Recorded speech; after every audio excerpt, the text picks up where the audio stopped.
James 1, 22 to 25 says this, "But be doers of the word, and not hearers only, deceiving yourselves. For if anyone is a hearer of the word and not a doer, he is like a man who looks intently at his natural face in a mirror. For he looks at himself and he goes away and at once forgets what he was like.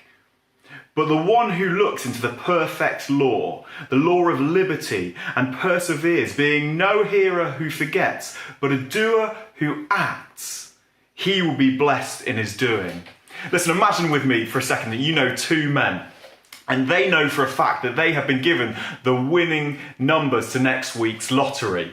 Man number one, he knows this, but he does nothing about it. He just sits on his laurels and he lets it pass.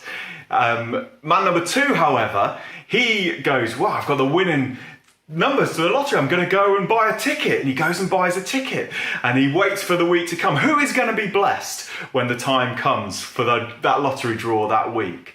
Who is going to receive the blessing? Well, it's such an easy answer, isn't it? It's the man who took action on the information he had before him. This is the point that James makes here to all Christians.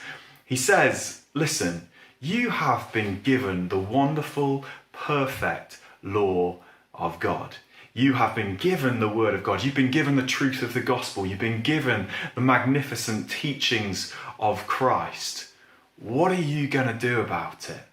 Are you going to be like man number one, knowing that you've been given something rich and special, but not acting it, not letting it affect your life, not letting it change your life?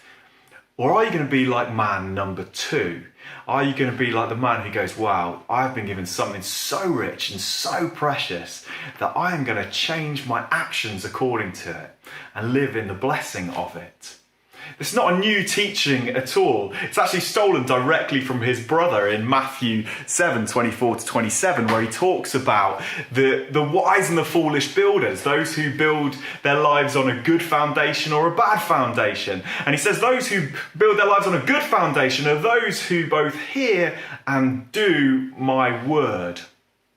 Those are the people who will weather the storm. Those are people whose lifestyle will look different, secure their whole life. Listen, this is probably the best known verse in James. Are you a doer of the word or just a hearer? Are you somebody who hears and doesn't put into action what you've heard? Are you somebody who hears and then it just forgets about it afterwards when you've heard something good? Or are you somebody who hears and changes their life in accordance with the word, leading to your life standing on the foundation of Christ? God bless you.